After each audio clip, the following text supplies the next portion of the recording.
Hello friends, कैसे हैं आप सभी। आज एक बार फिर दोबारा से हम आपके लिए सब्जेक्ट वर्ब एग्रीमेंट का दूसरा पार्ट लेके आए हैं। ये दूसरा पार्ट है।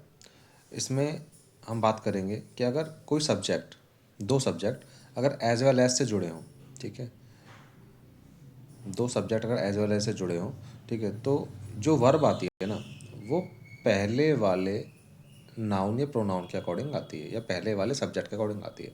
देखो, एज वेल एज से ये चीज़ जुड़ी हुई है। हर चिल्ड्रन जुड़ा हुआ है, किम जुड़ा हुआ है, ठीक है।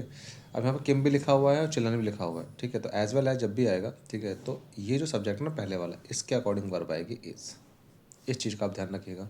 इसके साथ कुछ और भी चीज़ें होती हैं, एज वेल एज तो होता ही है, और कुछ और भी चीज़ें होती हैं, उनका भी आपको ध्यान रखना है। वो कौन सी चीज़ें हैं? वो कुछ कंजंक्शंस होते हैं, जैसे विद है, टुगेदर विद है, नो लेस देन है, इन एडिशन टू है, एंड नॉट है, ठीक है, या एज वेल एज है, या अलॉन्ग विद है। एक जो है अलॉन्ग विद भी लिख लीजिए आप, अलॉन्ग विद, अलॉन्ग विद है, ठीक है। इसका ध्यान रखिएगा। इनके साथ अगर कभी भी अगर दो नाउन जुड़े या दो प्रोनाउन जुड़े, तो पहले वाला जो नाउन होता है या पहले वाला जो सब्जेक्ट होता है, उसके अकॉर्डिंग ही वर्ब आती है। बॉय के अकॉर्डिंग यहाँ पे हैज़ आएगा, क्योंकि विद जुड़ा हुआ है। नो लेस देन जुड़ा हुआ है, तो इसके अकॉर्डिंग जो है ही है। ही जो है, ही जो प्रोनाउन है, इसके अकॉर्डिंग जो है वर्ब आएगी, वो आएगी यहाँ पे इस। ये बात हमेशा आप ध्यान रखिए। और देखिए, थोड़ा सा आगे चलते हैं। तीसरा जिसमें है, a great many is always followed by the plural noun. A great many लिखा हुआ है, इसमें ज़्यादा कुछ जो है दिमाग लगाने की जरूरत नहीं है। अ ग्रेट मैनी लिखा हुआ है, ठीक है।